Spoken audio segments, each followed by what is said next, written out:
made into laws, prisons, and courts.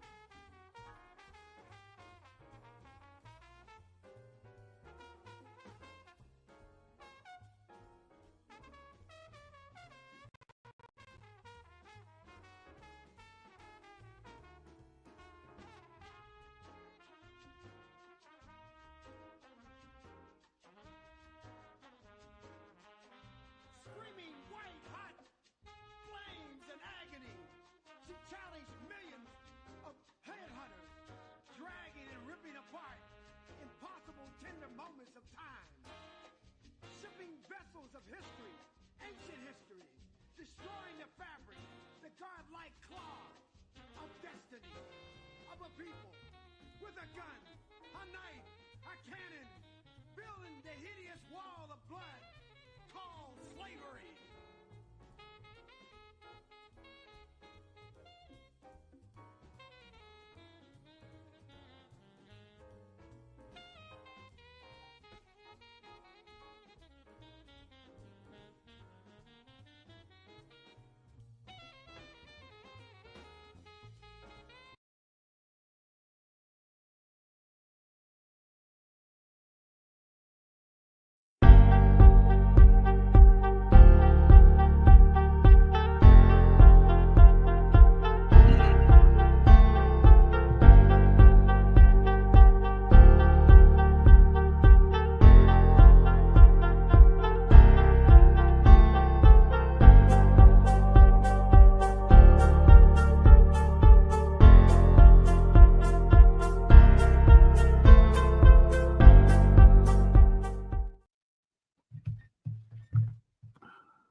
Good morning. Good morning. Happy New Year to you all and welcome.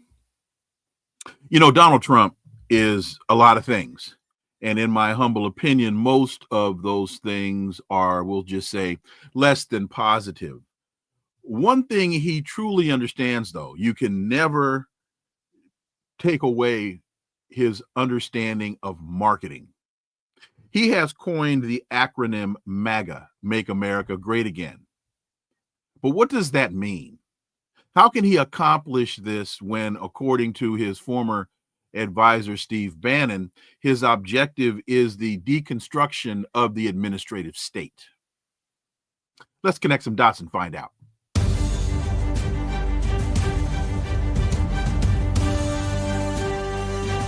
Connecting the Dots with Dr. Wilmer Leon, where the analysis of politics, culture, and history converge.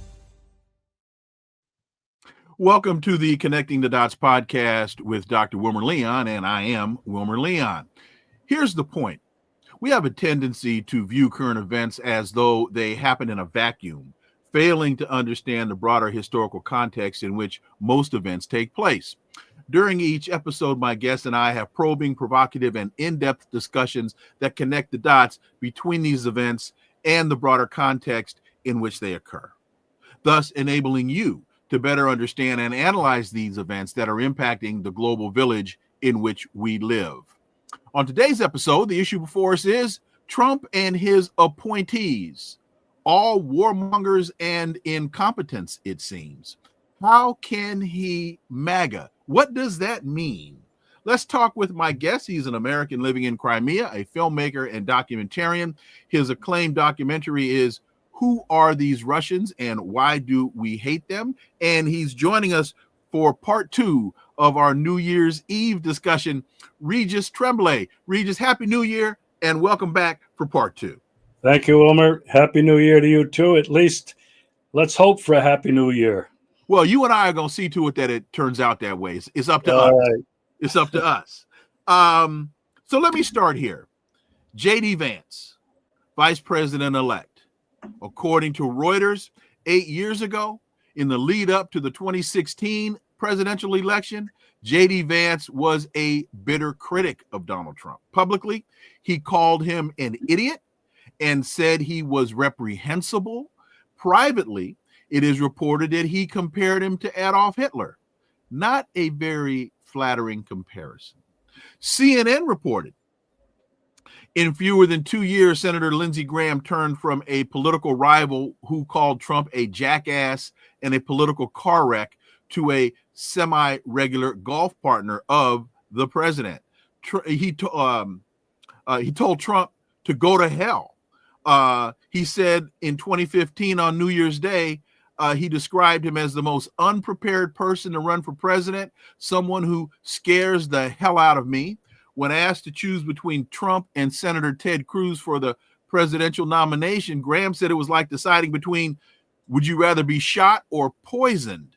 He then went on to call him a racist, xenophobic bigot. Now, all of these people and others, such as Ted Cruz and Lil Marco Rubio, they've fallen into line.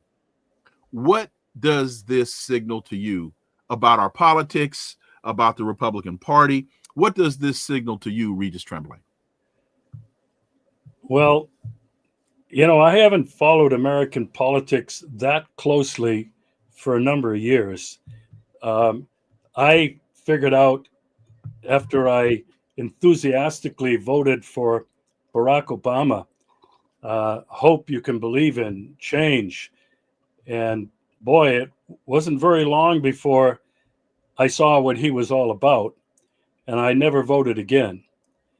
Now, my take on American politics is it's entertainment for the masses. I think that, and I mentioned this on the show we did on New Year's Eve, none of these people are the policymakers. These people are the actors, they're the managers, they're the storefront. And Democrat, Republican, left versus right, liberal versus conservative. These are all terms that have had, I think, a twofold effect. One is to divide us, and we surely are divided over all of these. And the other is to provide this every 4 years, this entertainment, this huge distraction away from what is really going on. Who are the ones behind the curtain who feed us this every 4 year event that captures the imagination and that divides us? I couldn't help follow Donald Trump and his Make America Great Again over the last really 2 years. He's been at it at least that long. Mm-hmm. Make America Great Again. I have no idea what that means, Wilmer. Mm-hmm. When I say Make America Great Again, I said, well, when was America really that great? But wait a minute, really quickly. To me, one of the things that's so clever about that phrase is, and this is to me what makes it so clever marketing, is it means different things to different, it's undefined, it means different things to different people. And so he can play it, and you interpret it as you want to interpret it. All of that, if you're on his side of the fence, is favorable to him. Yeah. The one thing that I've always said about Donald Trump, he is a showman. Mm-hmm. He's a marketing genius, I think. And first and foremost, he's a businessman. Mm-hmm. He's not a politician. I do think what he's done with this MAGA, this time around, he has tapped into what a lot of American people are feeling. And it's not the same thing. It's a lot of things that they're all feeling. And this Make America Great, it makes people, I think, try to hearken back to a period when things were much better for them all the way around. And I think today, most Americans, obviously the last election has proven that, Americans don't think that America is so great today. And so that's how I see Trump. I agree with you with this MAGA. It's really undefined, but it obviously has spoken to some 80 plus million people who voted for Trump just this past November. And Chanel says Trump and JD were selected to bring in digital ID, currency, and controls. And she also says America was never great. Well, I think some of that might depend on and Trump is a charlatan. That is true. The greatness of America, I think that's debatable. How you would want to define it. When you look at where America was after World War II, what the economy was doing, there were a number of things that one could probably say, very positively about the country. But those days are long since gone and never to return again.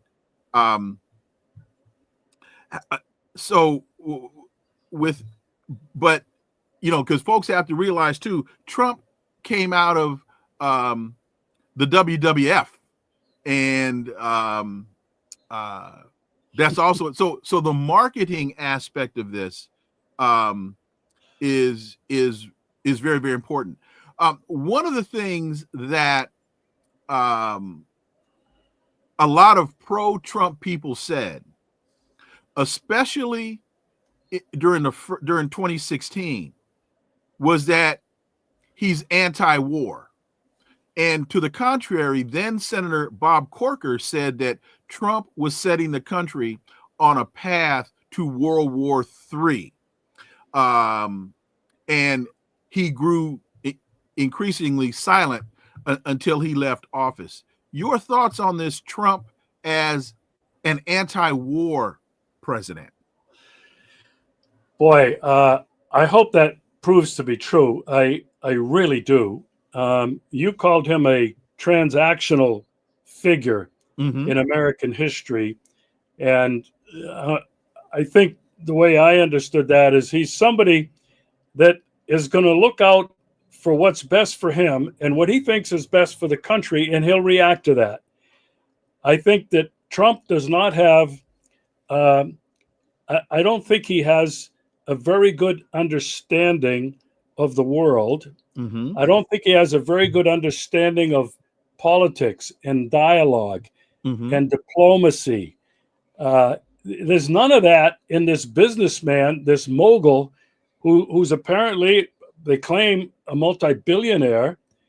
He didn't get that way being diplomatic, being respectful. He got that way by being tough.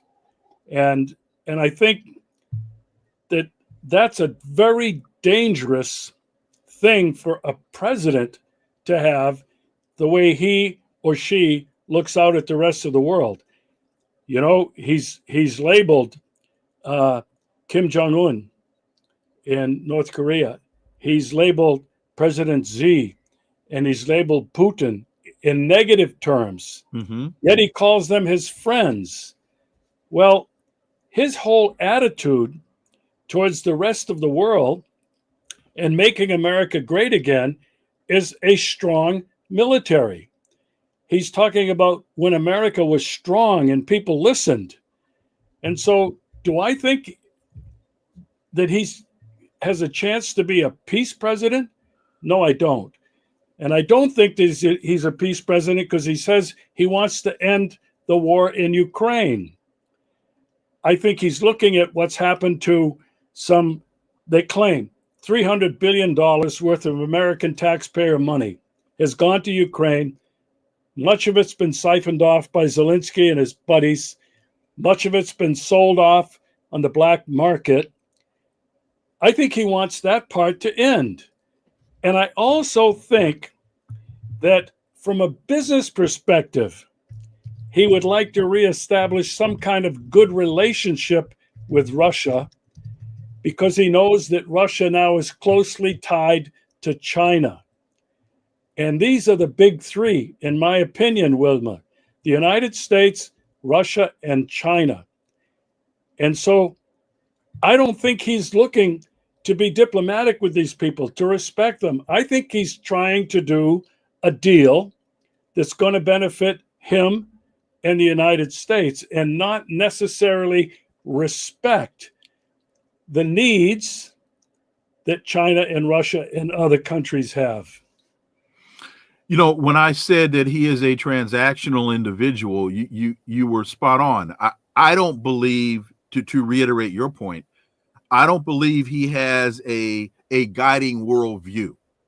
I don't think he understands, let alone has a guiding ideology. So he looks at things, everything is a one-off. There's no guiding agenda or objective to anything that he's engaged in. He's not doing A plus B to get to C. It's just A and then B, and there is no C in terms of being an N. I also think that is why, when asked a while back, President Putin was asked who would he prefer to see in the White House, Biden or Trump, and he said Biden. He said because, and I'll paraphrase, with Biden there is consistency. With Donald Trump, you can't figure out what the next move is going to be because Trump doesn't know what the next move is going to be. And one of the things that world leaders want, one of the things that financial markets want, one of the things that people around the world want is, or maybe I'll say two things: consistency, which is predictability. Regis. Yeah, I would agree. Predictability and stability.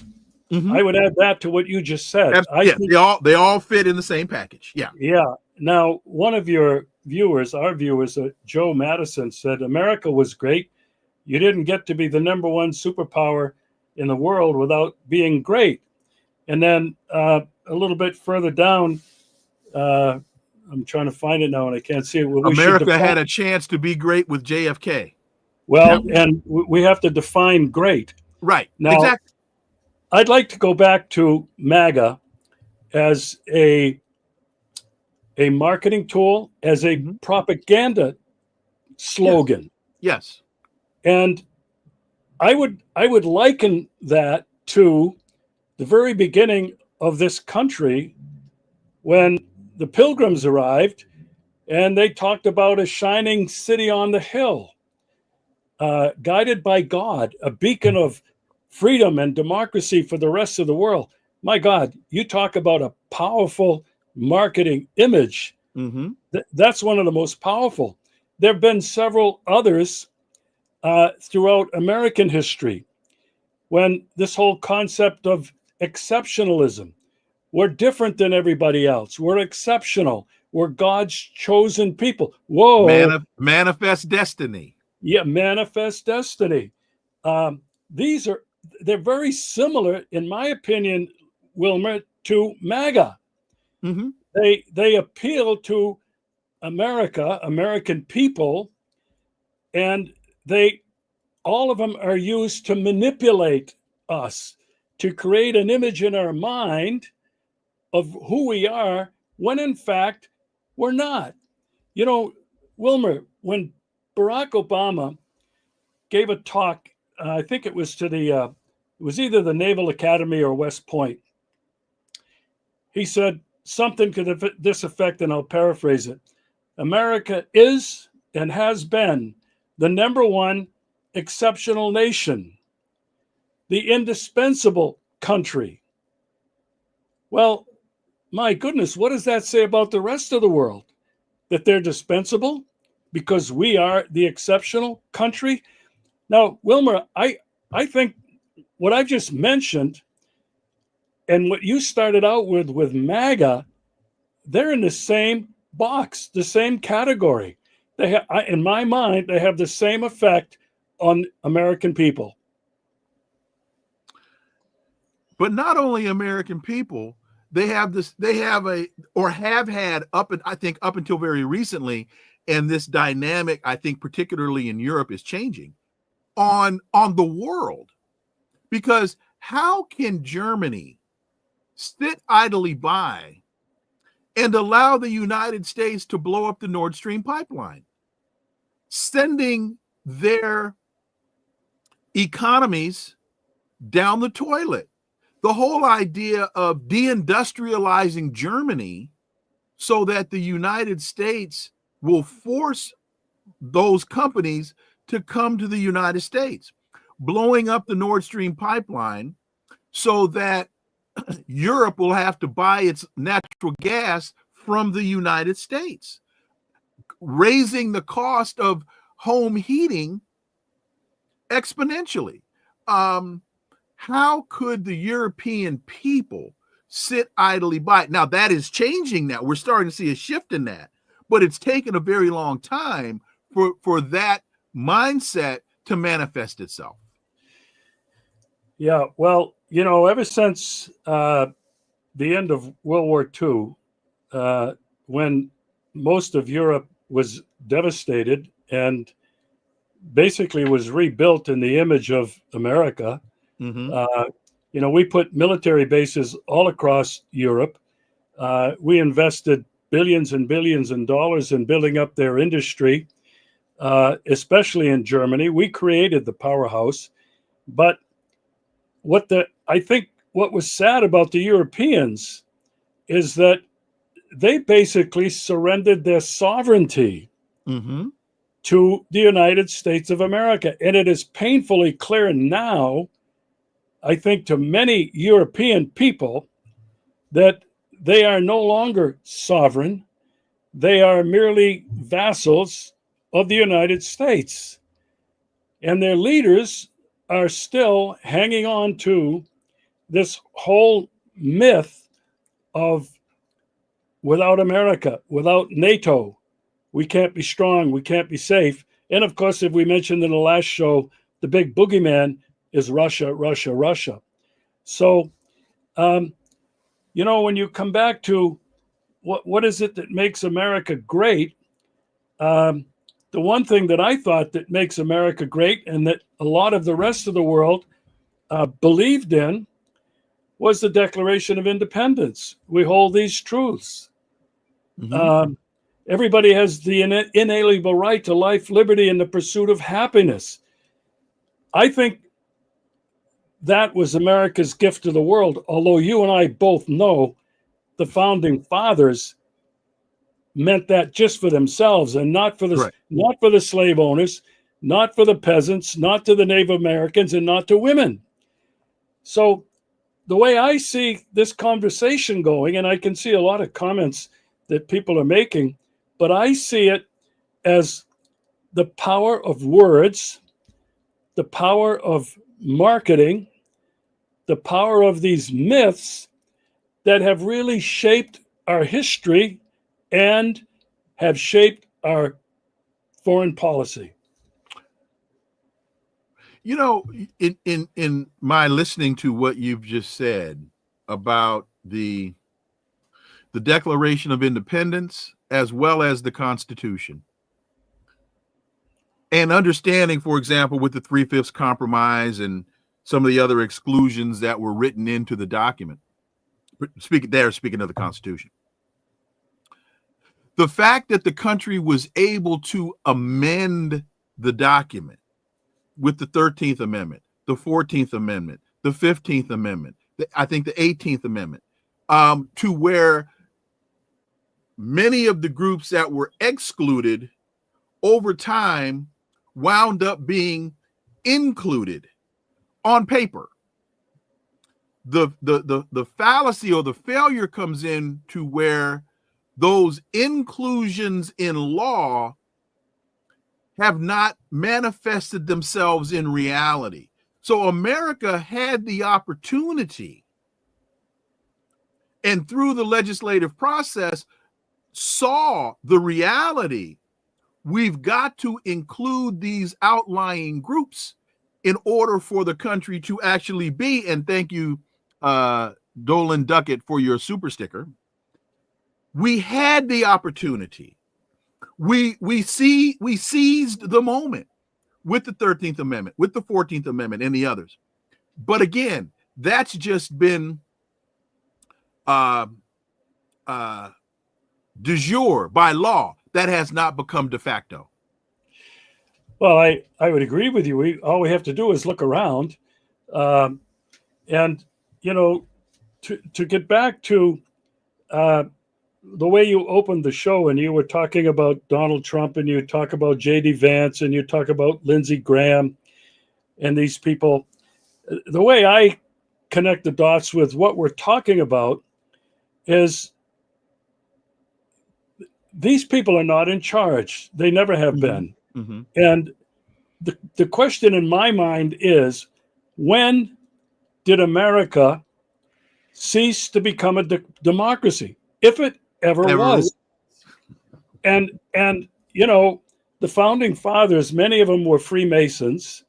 You look at throughout history, when you talk about America, you talk about capitalism, and when you talk about making America great again, well, certainly America wasn't great economically at any period of time until after World War II, when it was the only country that really didn't suffer much, didn't suffer anything internally, but it built up this incredible industrial manufacturing capability.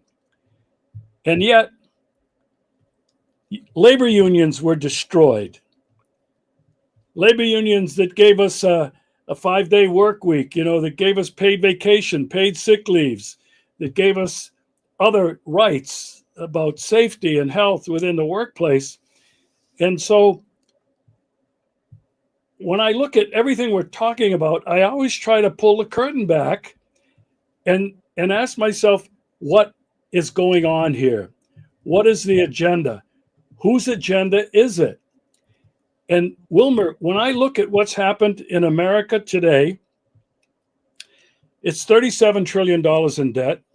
Maria Zakharova, the spokesperson for the Russian Foreign Ministry, Dmitry Lavrov, has said America is bankrupt. It'll never be able to pay off that debt.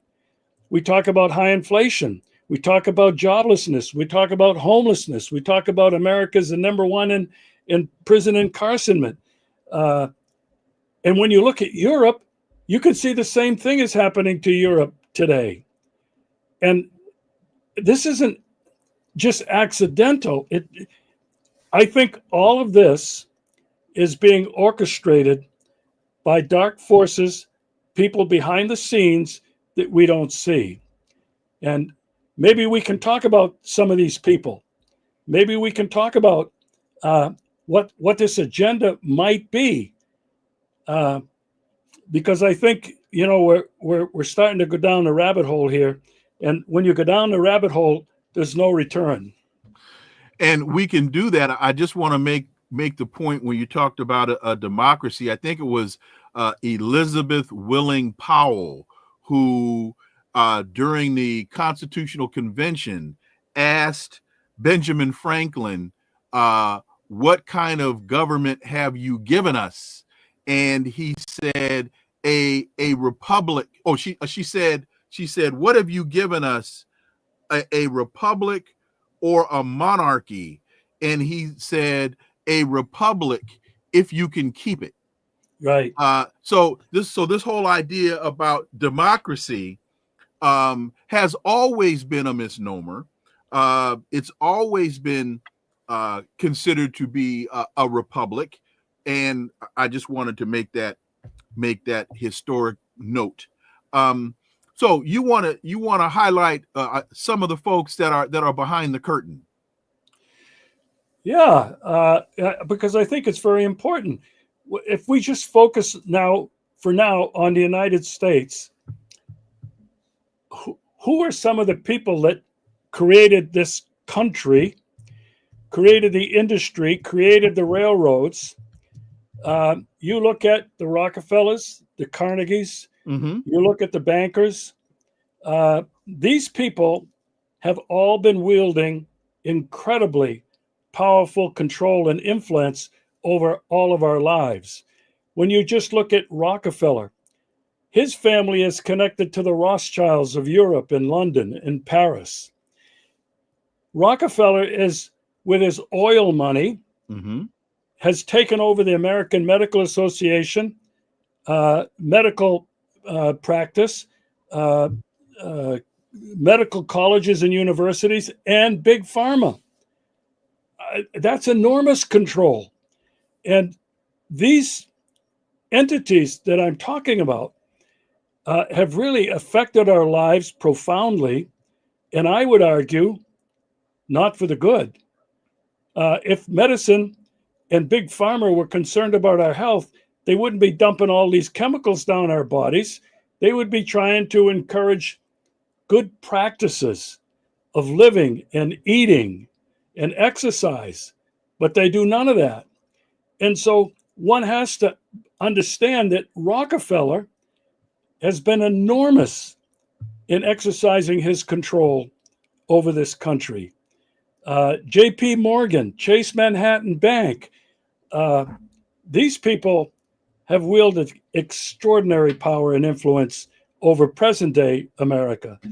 Just go back to the financial collapse and look at Chase Bank's. I'm trying to remember who was the guy, the tall guy with the glasses that came to the podium. He had 7 pages of paper in his hand, and this was as we were transitioning from Bush to Obama, and he said he wanted $7 trillion, and he said, I can solve this with $7 trillion. Don't ask me to account for it. Don't ask me what I'm going to do with it. Just give me the money. I'll fix the problem. Yeah, and the banks were too big to fail. Remember that? The banks were. I'm trying to remember what was that guy's name. Anyway, the banks were too big to fail.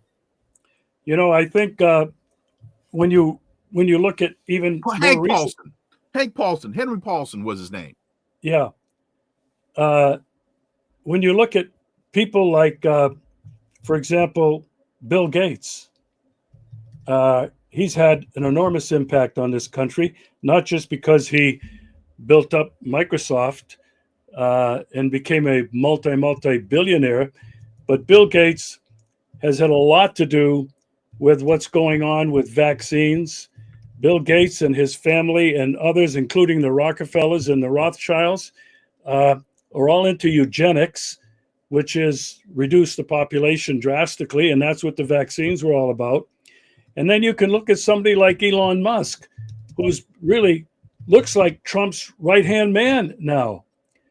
I don't think Elon Musk cares anything about any of us. It's all about what Elon Musk sees in the future.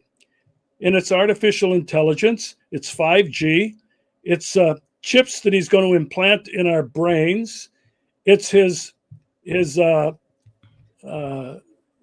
automobile that you can drive. It's self-driving. What is this about? It's not about saving fuel. It's all run by chips that eventually will control where we go, what we do. I mean, he wants to put a carbon tax on everybody, and that's another method of control. And so there are these people that sometimes we're glamorizing them, sometimes we're making them out to be man of the year on the front of Time magazine or something. But these people are behind what is really happening in this country and in the world, in the world. And so I think it's really important for people to start to look at there's a hierarchy. Mm-hmm. And the lower hierarchy are all these people that we supposedly elect. And then there's the people that are shadow behind them. And then there's the people like I've been mentioning, like the Rockefellers, the big banks. And then there's the Elon Musks and the Bill Gates, who's above them.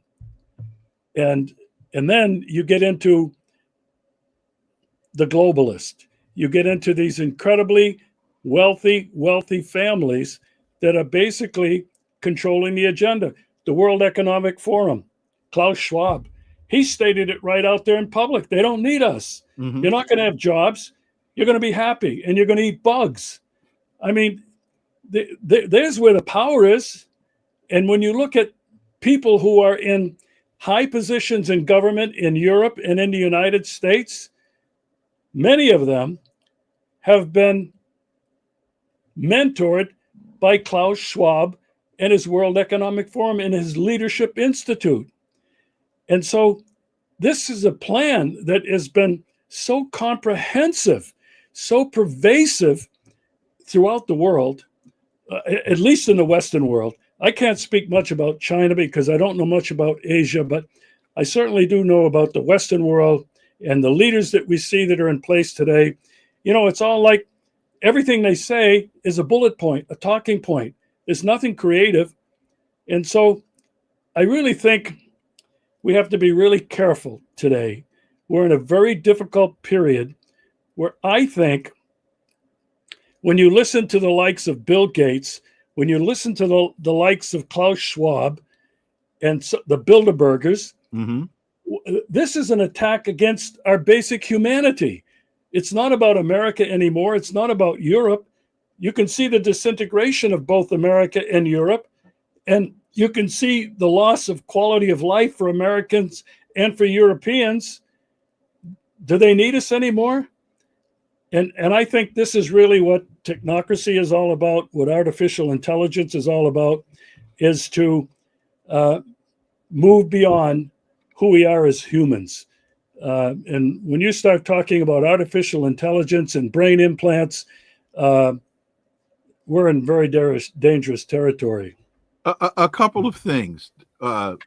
One, I think I said that he was asking for trillion. He was asking for 7 billion, not 7 trillion. Hank Paulson, when he came to the podium and he said he could solve the financial crisis, just give me 7 billion. But I'm not gonna tell you what I'm gonna do with it. You mentioned Elon Musk and self-driving cars. One data point to support your argument about it's not about saving fuel, it's about monitoring where we go and chips. If you listen to the reports out of Vegas with the Cybertruck that exploded in front of the Trump hotel in Vegas, one of the things they said was they were able to track the movement of the guy that drove the truck from Colorado to Vegas. They were able to track his movement by his recharging stops at the charging stations for the Tesla charging stations. So that's just one data point to support the argument you're making about how they're able to track our movement with these vehicles. They tracked this guy's movement from Colorado to Vegas by where he stopped to recharge the vehicle. And you also mentioned AI and chips in the brain. There's a commercial it's probably not playing in Crimea. There's a commercial here now for the Google telephone. And the whole commercial is about a person having a conversation with their phone, not on their phone, with their phone. They now seem to be trying to prepare the public to not interact with other human beings, but through their phone device, you can interact with a machine that sounds like a human being. So they're preparing us for much bigger things, Regis Tremblay. Yeah, I'll tell you what, it's powerful. The internet has really not brought us together because we act independently. We act in our own little cycle, our own little living room or our own little office where you and I are sitting right now. We're not interacting directly. When you see everywhere I go, I can't stand this thing. This thing, I got put in front of my camera. I can't stand it. Because everywhere I go, I don't care if it's on a bus here or a train or out in public, everybody is on the damn phone. Everybody not paying attention to anybody. Right. And so you're exactly right. This technology has not brought us together. It's actually driven us apart, separated us. I was just wait a minute, just really quickly, a couple things. One, 2 days ago, I'm out running errands and I'm in the grocery store and there's a woman in the checkout line on her phone. The cashier in front of her opens up. She can't recognize that because she's on her phone. So I said, lady, look, move, let's go. I got shit to do. She moves to the line she moves to the cashier on her phone. Now the cashier is trying to communicate with her, can't do it. She's on her phone. I get out to the parking lot. She still is holding up process because she's on the phone. My producer will tell you and others, Wilmer, you didn't respond to my email. You didn't respond to my text message. Why didn't you call me? The telephone is more than a camera and it's more than a texting device. Use the phone. I want to hear your voice. I want to have an interaction with you. Don't send me messages. Call me. But I'm a dinosaur now. Yeah, well, we both are. We were talking about all of this technocracy that is all around us today. It really gives us the feeling that we're being liberated and we're free, but we're really not. We basically have lost our freedom. As I mentioned, this transhumanism is what this is all about. It's moving beyond what it makes us human. And maybe we can linger on this for a couple of minutes. The question of who are we as humans? Mm-hmm. Who are we? How are we connected not only with each other, really connected with each other, but how are we connected with the earth? How are we connected with the plants and the animals? How are we connected with the universe? And goodness knows what's out there. But in my mind, if we could reconnect with who we really are, we will discover freedom. We will no longer be prisoners of these people and forces that are trying to control us. Because what they have effectively done is gradually chipped away at what connects us to each other and to nature. Look at how we don't like each other. We don't trust each other. We see black, we see white, we see yellow, we see red in other people instead of seeing humanity. When we look at nature, we're not connected to nature anymore. Look what we're doing to destroy it. Deforestation, pollution of the rivers and the lakes and the streams and the oceans. Look at what we're doing with mining. I mean, we are destroying really the Garden of Eden. We're destroying Mother Nature. We're destroying the only home we have. And the problem is we have ceased to understand who we are as humans in this Garden of Eden and in this universe. I think that's a critical question that people have to begin thinking about today. Who are we? And this is the only way we're going to be able to fight, in my opinion, this drive towards technocracy, transhumanism, artificial intelligence. We've got to fight to hold on to what makes us human. To do that, we need to take a good deep look inside about who we really are. And the one from BK writes, I can send 5 emails on the toilet and I can text 5 people at once. I can only speak to one person in real time. I understand, though. And that point made me think about the difference between efficiency and humanity. I understand at times the efficiency of texting. I understand at times the efficiency of emails. I got it. But the technology, to your earlier point, that was sold to us as liberating and freeing, we have now replaced efficiency with humanity. I want to hear your voice. I want to see your face. I want to sit down across from you at a meal and have a conversation, because there's so much more to communication than the transmission of sound or information.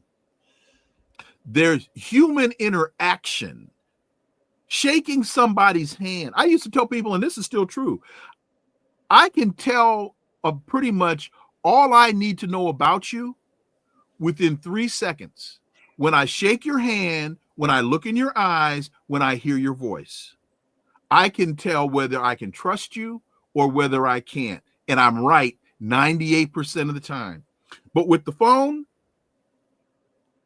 that's an obstacle to that interaction. You know, one of our viewers, it's already gone by me in the chat. Technology is not bad, and Right. I didn't want to give the impression that I think technology is bad. Nor do It's I. how we use it for the benefit of humanity. Correct.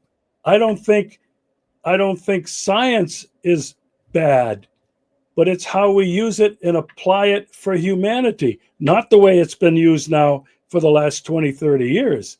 So technology in discovery, all should be used to benefit who we are as humans, to enhance who we are as humans. I think to enhance how we connect with each other.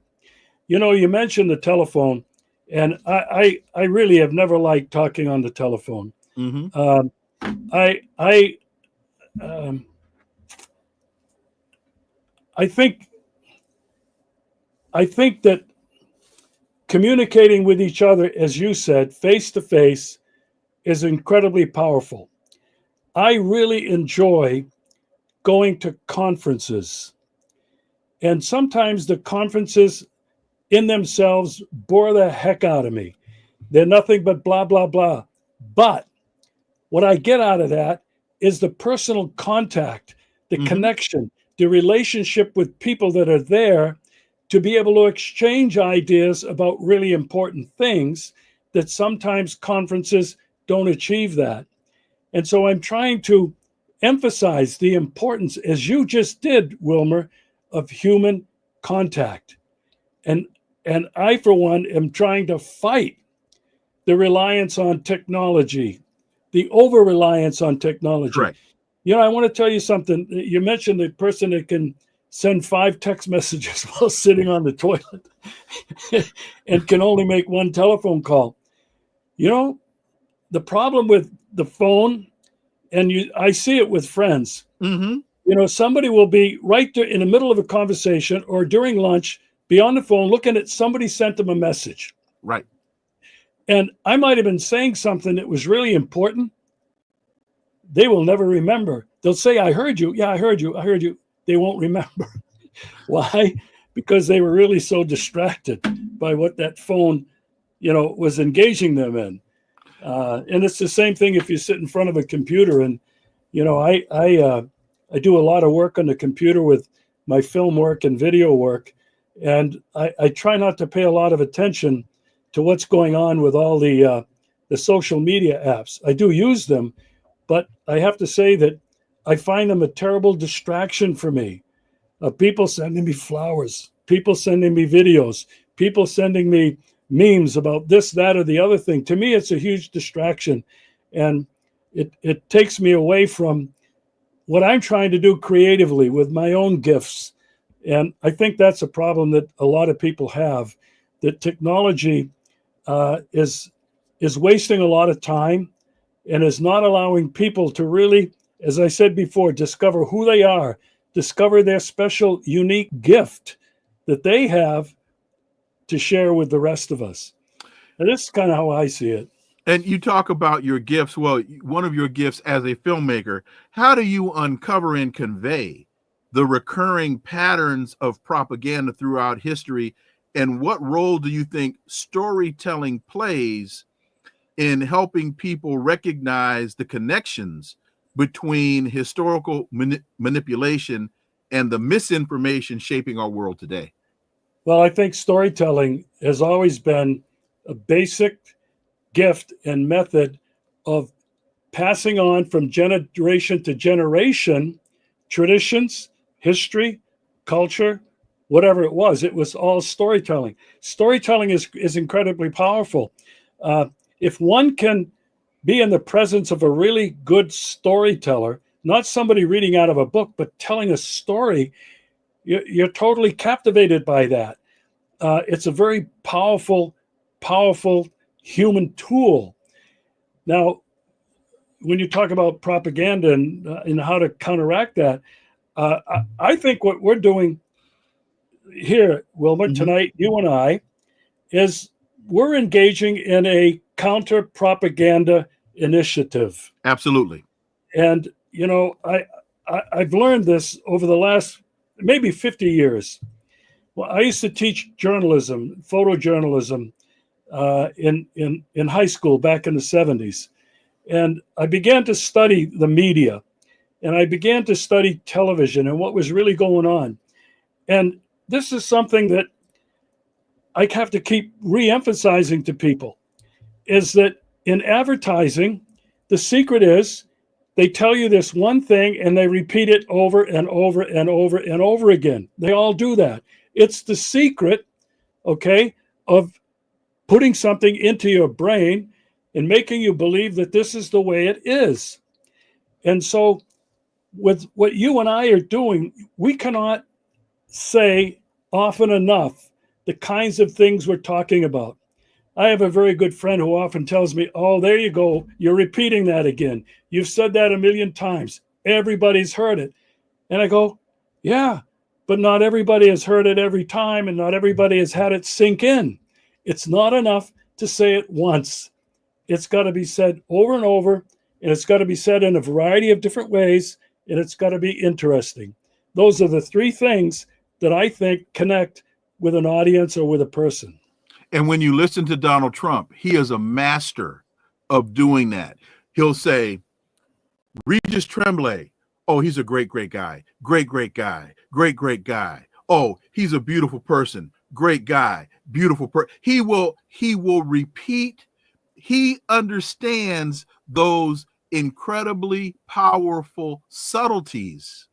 When you look at now, I think what you've just elaborated on manifests itself through the 24-hour news cycle, because they have, when you turn on MSNBC, CNN, they are this whole thing with what transpired in New Orleans, with the terror that took place in New Orleans.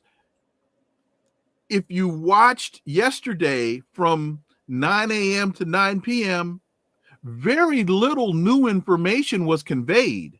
They just had to find ways to repackage with different voices and different faces the very little information that they actually had in order to fill, instead of moving to a different story, instead of telling us what's been going on in Gaza, which we need to move to now. They stayed on that story, no new developments, but they just kept rehashing and rehashing and rehashing the same things. Well, this is why what you and I are doing is really important. I don't have a huge audience here. I used to have thousands and thousands of followers, and now it's a few hundred. I can only imagine that I'm being shadow banned. People can't find me when they do their searches or whatever. But nevertheless, I've always said it's not how many are viewing, it's who. Mm-hmm. And by that, I mean, the many will watch, and they'll watch dozens and dozens of these shows, these videos, and read these articles that people send them. But there are very few who will really do something with what they learn. Mhm. And that's what's really important in the work that you and I are doing. It's not how many, it's who. You wanted to transition to Gaza. Yeah, because I know that that's an area of the world in terms of the Middle East and what's transpiring now. And one of the things that I find really interesting is, again, when you look at what's transpiring in New Orleans, and they talk about the ISIS flag on the back of the truck and the guy that committed this heinous crime affiliated with ISIS, and that ISIS reference, of course, is a negative reference, but I haven't heard anybody on any of these news channels talking about how the United States is using ISIS in Syria, using ISIS in Mali, using ISIS in Niger. A lot of these Muslim rebels are, no matter what label they have on what name they call themselves by, what uniform they change into, it's ISIS. They're paid by the United States. They're trained by the United States. A lot of these fighters that were in Syria are now finding their way to Mali and Burkina Faso.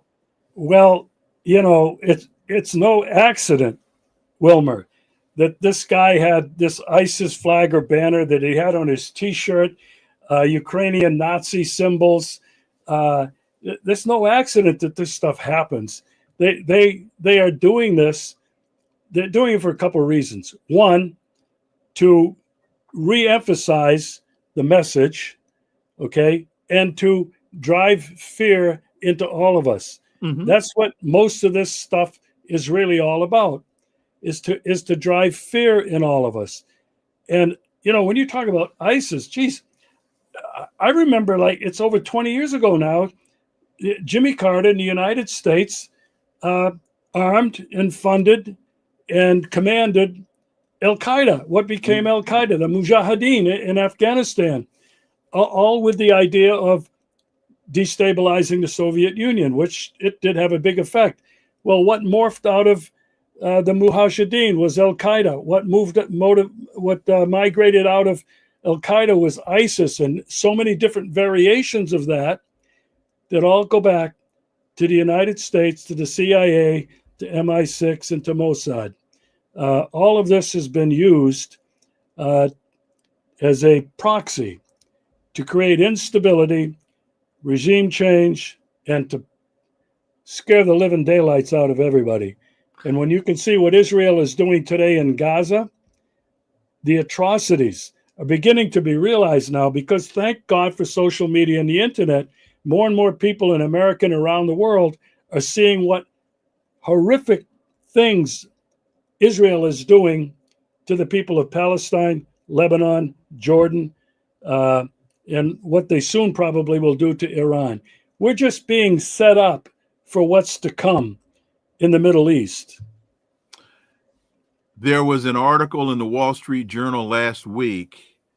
The question was, how does a terrorist wind up in Syria? They're talking about al-Jilani, and how he spent 5 or 6 years in a U.S.-backed prison in Iraq, and then he shows up on the battlefield in Syria with, as they said in the Wall Street Journal, bags of cash. Now, he was the second in command of ISIS. Now he's our guy in Syria overthrowing Assad. In Al-Haaretz, the one of the newspapers in Israel, they had a headline: "Stop bombing Palestinian hospitals in Gaza." When you start seeing headlines like that in papers like those, that to me is sending a message. This has gotten, and this is the understatement of the decade, this has totally gotten out of hand. Well, I hope that message continues to be presented to not only the American public, but certainly Europeans, that this has gotten out of hand. It's gone too far. I mentioned on the show on New Year's Eve that I thought that Israel now has lost whatever respect it had around the world as a country. They've lost whatever respect they've had around the world, having the right to defend themselves.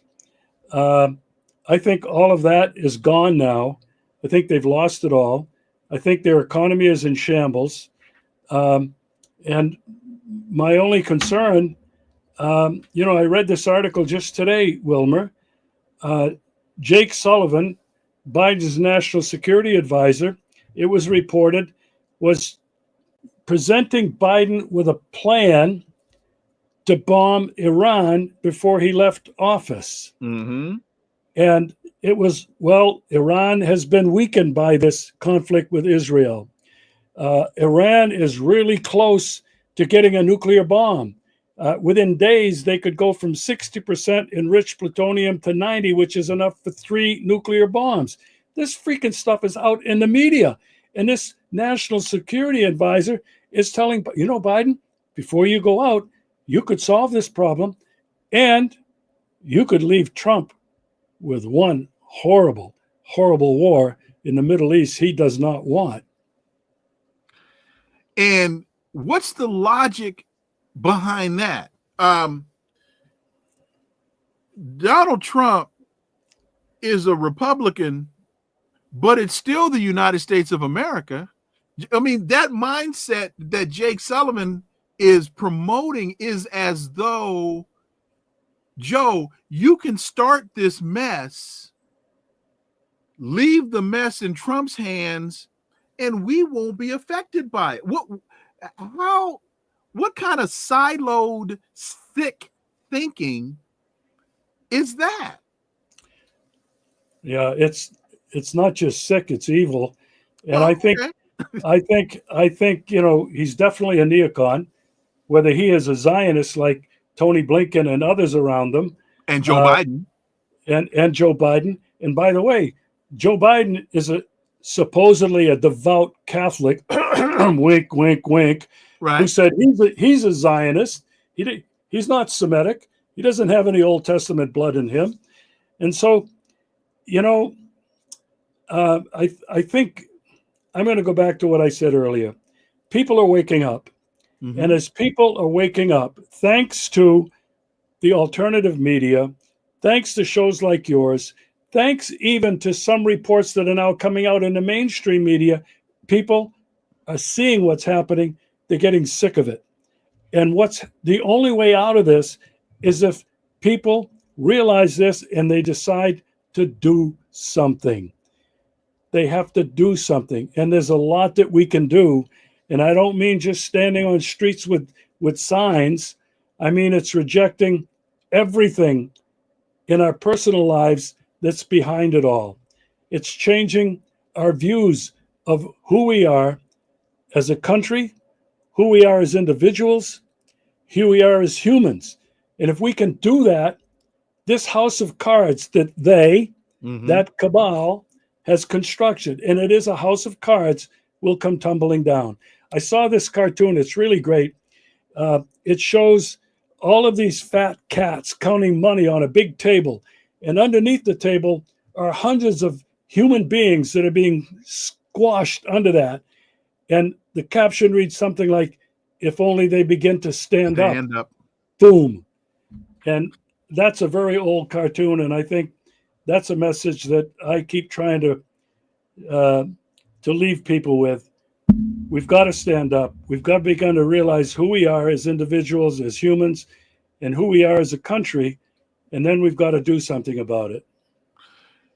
There's another story that I'm pretty sure you've seen it and would like to get your thoughts on this. This is from Reuters. Russian gas era in Europe ends as Ukraine stops transit. Russia gas exports via Soviet-era pipelines running through Ukraine came to a halt on New Year's Day, making the end of decades of Moscow's dominance over Europe's energy markets. The gas had kept flowing despite nearly 3 years of war, but Russia's gas firm Gazprom said it had stopped at 5 a.m. Greenwich Mean Time after Ukraine refused to renew a transit agreement. That, to me, is a strategic. Well, let me, before I do that, your thoughts on that story. Well, Russia realizes that, it's put trillions of dollars, rubles, whatever currency you want to talk about, into its pockets with an increased shipment of gas, oil to places like China, India, Pakistan that don't have it. Russia also, and this is what's really so ironic, Europe is still getting, I've read, as much as 20% of its natural gas, not directly from Russia, but through third parties at an increased cost. And so, in terms of what this means for Russia, it doesn't mean very much to Russia, but what it means is a whole lot to places like Slovakia and Hungary, who are so furious with Zelensky and Ukraine for not continuing that deal because they are the primary recipients of this Russian gas. So what I see is another plus for Russia. It's another crack in the EU. It's another crack in what is supposed to be a united Europe. We can see that and other cracks that are coming because of this oil embargo and sanctions. And as you talk about cracks, remember, folks, when Joe Biden told us he was going to turn the ruble into rubble, that he was going to decimate the Russian economy, a move like this is an indication to me, and this is what I was going to get into when I finished reading that story, but I wanted to hear from you first, was that for those that think Ukraine is winning the war, you are so wrong, just so wrong, because when the Russian government is able to make a move like this, you make that move from a position of strength. You don't make that move from a position of weakness. And you said before we came on air how cold it is right now in Crimea. And I think one of the things, and help me out if I'm wrong here, one of the things that is important for people to understand is, relatively speaking, the winters in the region have been warmer than anticipated. You all haven't had the depths of cold to the degree that you've had normally, because if you had, the demand for gas to heat homes would have gone even higher than it has, and the impact of that would be more profound. Am I right? Yeah, well, in terms of gas here in Russia, it's never a problem, never a shortage. Well, yeah, I mean throughout Europe. Yeah. But I don't want people to think that Russia is a utopia and that Russia has not felt the pain of the over 2,000 sanctions, my God, plus this war. But Russia is a country that's doing very well. We are lacking nothing in the supermarkets and in the department stores. We have everything we need. And still, you know what? A lot of it still comes from Europe and even the United States. I bought some almonds and some pistachios. Don't tell me they were Blue Diamond. No, they weren't. No, it was unmarked container, but it said product of the United States. Okay.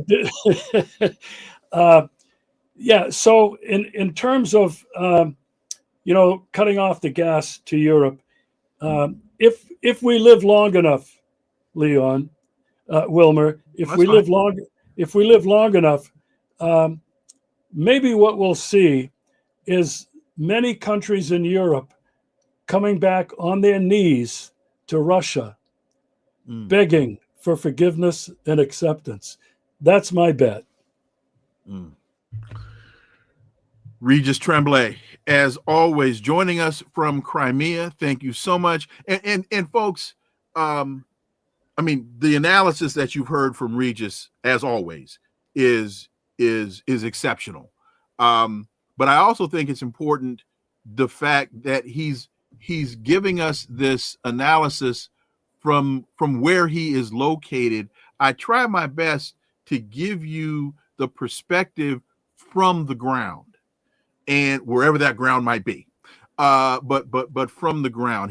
He's not in Cleveland, he's in Crimea.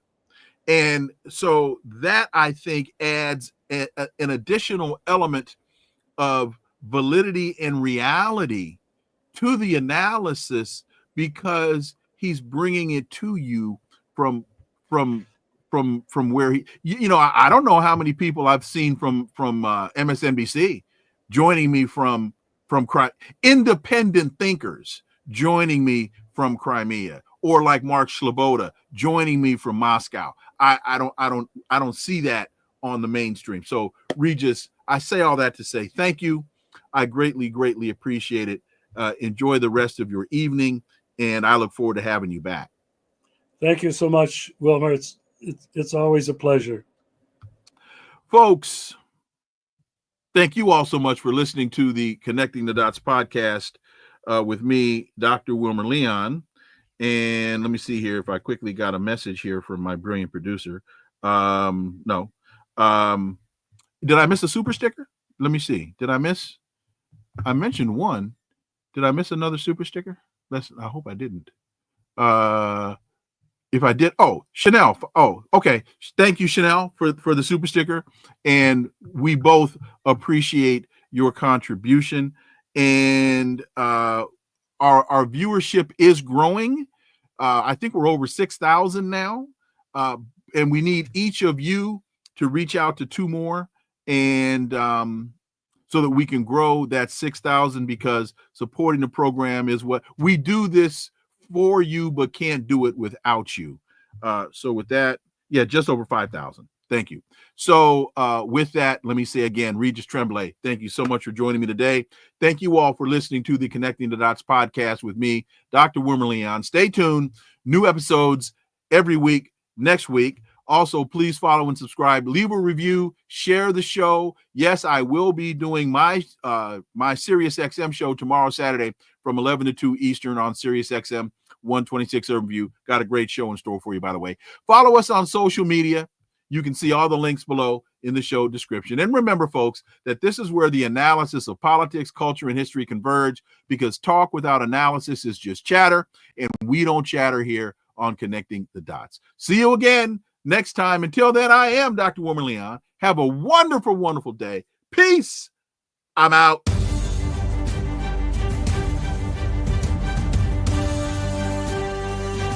Connecting the Dots with Dr. Wilmer Leon, where the analysis of politics, culture, and history converge.